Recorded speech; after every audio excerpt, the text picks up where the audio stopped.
Assalamualaikum, halo, apa kabar?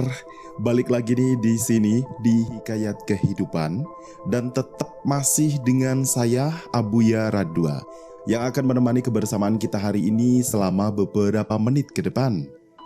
Nah guys, hari ini kita akan bahas satu kasus paling gila yang pernah saya baca.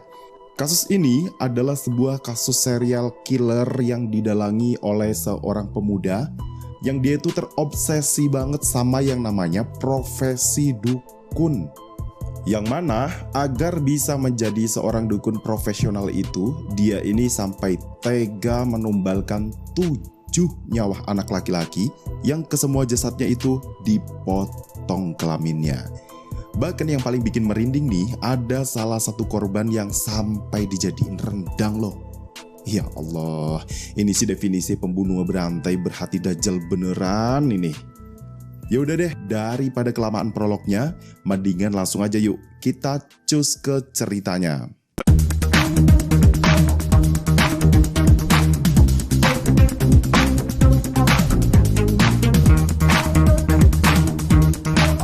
Kejadian ini bermula pada tahun 2013-an. Di sebuah kecamatan Duri, Kabupaten Bengkalis, Riau, terdapatlah seorang anak yang bernama Muhammad Delvi. Delvi ini merupakan anak ketiga dari Bapak Basri Tanjung dan istrinya, di mana bapaknya Delvi ini, si Bapak Basri Tanjung itu, dia itu adalah seorang dukun yang dikenal sakti mandraguna di daerahnya sana, di Desa Perawang, Kabupaten Siak, Riau. Jadi kayak lo kehilangan barang, sakit karena disantet, atau mungkin butuh pertolongan apapun yang berkaitan dengan dunia supranatural, si Bapak Basri Tanjung ini bisa loh kalau dimintain tolong.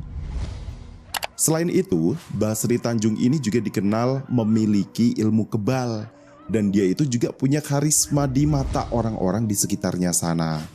Jadi katakanlah Pak Basri Tanjung ini cukup terpandang lah ya di desanya itu. Banyak banget loh orang-orang yang tiap harinya itu datang ke rumahnya itu buat minta bantuan. Dan tentunya hal ini nih dia jadiin ladang bisnis yang paling menjanjikan waktu itu. Sementara itu, istri Pak Basri ini alias ibunya Delvi itu kerja jualan sate di desanya. Delvi itu punya 2 kakak kandung yang keduanya itu tinggal di kabupaten lain, yang mereka itu juga kerja jadi pedagang sate juga. Sementara Delvi, dia itu cuma lulusan SMP yang kerjanya itu bisa dibilang serabutan gitulah. Kadang ikut nukang, kadang juga ikut nguli di pasar, tapi yang paling sering ya ikut bantu-bantu bapaknya pas lagi buka praktek. Dan dari kebiasaannya bantuin bapaknya inilah akhirnya si Delvi ini jadi kayak kagum gitu sama bapaknya. Di mata dia, bapaknya itu adalah sosok yang hebat. Sosok yang bisa bantu banyak orang. Dan yang lebih penting lagi nih, pasti dia itu tahu kalau bapaknya itu bisa dapat cuan banyak dari usaha praktek perdukunannya ini. Sejak saat itu, mulai terpupuklah cita-cita Delvi untuk bisa jadi dukun profesional kayak bapaknya itu. Di sisi lain, si Bapak Basri ini kayaknya nyadar juga nih kalau anaknya yang satu ini itu kayaknya berpotensi dan bisa dijadiin penerusnya untuk jadi seorang dukun. Terlebih waktu itu si Pak Basri ini udah kelihatan kayak sakit-sakitan gitu loh. Jadi kayak perlu adanya semacam regenerasi gitulah. Pak Basri pun bilang nih ke Delvi kalau Delvi ini bener-bener pengen jadi dukun profesional kayak dia, maka si Delvi ini harus bisa mengumpulkan 7 buah batang kelamin laki-laki yang masih bisa berdiri alias ereksi. Ya awalnya Delvi ini kaget banget ya waktu tahu syaratnya ini seberat itu. Ya iyalah, siapa sih yang sanggup ngerjain syarat kayak gitu? Lagian gimana juga caranya bisa dapetin batang kelamin sebanyak itu? Tapi seiring dengan berjalannya waktu, akhirnya Delvi ini menyepakati persyaratan yang bapaknya beri itu.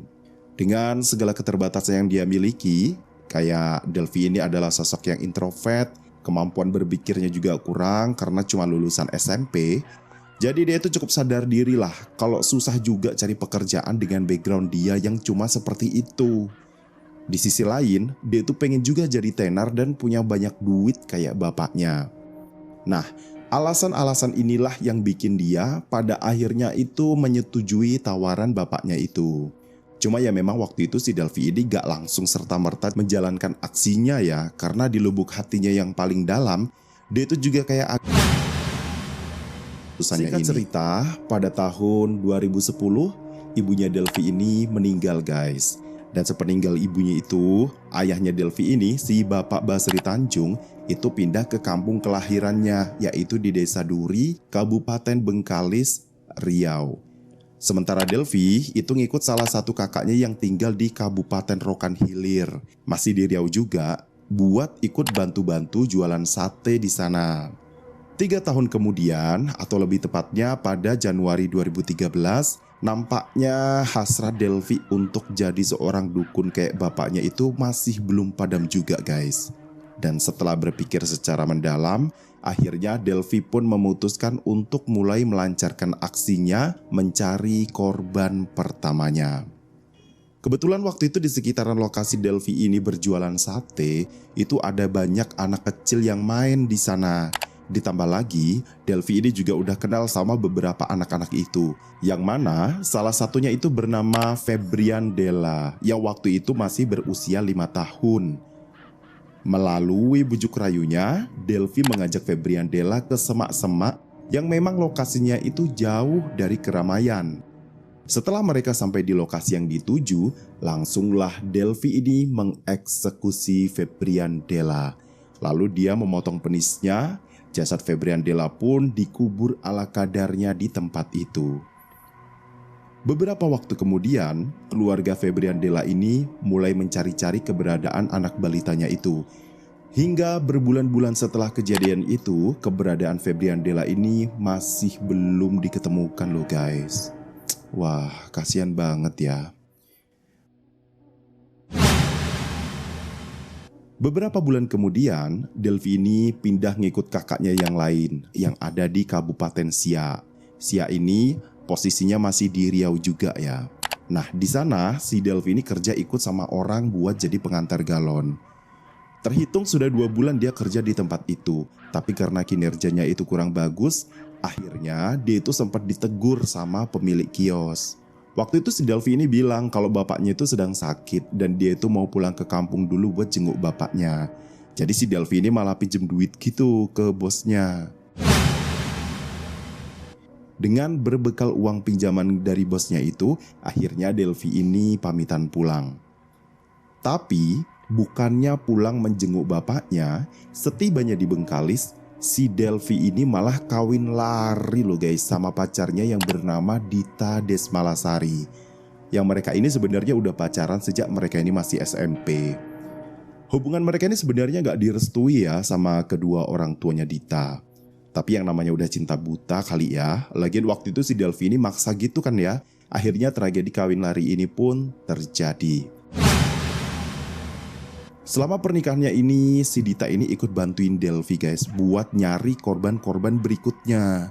Dan korban pertama setelah mereka duet, ini adalah seorang pria berusia 40 tahun yang sama warga di sana biasa dipanggil Aci. Di tempat tinggalnya itu, si Aci ini dikenal sebagai orang yang punya keterbelakangan mental gitu loh. Jadi mungkin ini adalah salah satu alasan mereka buat jadiin Aci ini sebagai korban mereka. Dan Aci ini pun mereka eksekusi pada bulan Juli tahun 2013. Waktu itu, Delvi dan Dita ini ngajakin Aci ke sebuah kawasan kecil di desa itu. Di sanalah Aci dieksekusi dan mereka perolehlah penis kedua. Sama dengan korban pertama, jasad Aci ini mereka biarin gitu aja di sana. Beberapa minggu kemudian, atau lebih tepatnya pada tanggal 2 Agustus 2013, masih di Bengkalis juga, Delvi sama Dita ini nemuin korban berikutnya yang bernama Al-Ihsan. Nah, si Ihsan ini punya kebiasaan mancing guys sama teman-temannya. Dan waktu itu, Dita dan Delvi ini bilang ke Ihsan kalau mereka itu tahu spot mancing yang di sana itu ada banyak banget ikannya. Hingga Ihsan pun tergoda buat ikut mereka. Dan dibawalah Ihsan ini sama mereka berdua, boncengan bertiga naik motor menuju ke suatu tempat yang jauh dari keramaian. Dan di tempat itulah hidup Ihsan ini berakhir mengenaskan dengan penisnya itu yang dimutilasi oleh Delvi dan Dita.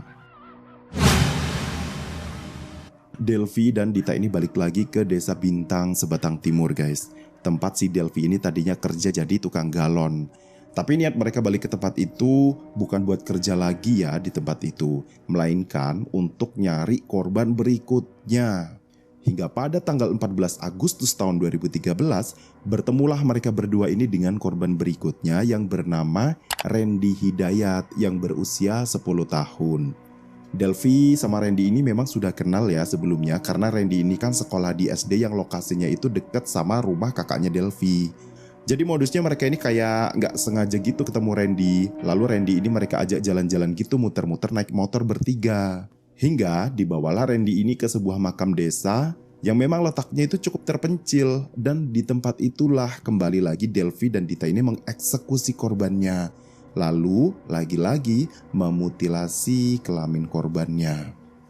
Sampai di sini Delvi ini sudah berhasil mengumpulkan sebanyak 4 penis ya. Jadi masih kurang 3 penis lagi.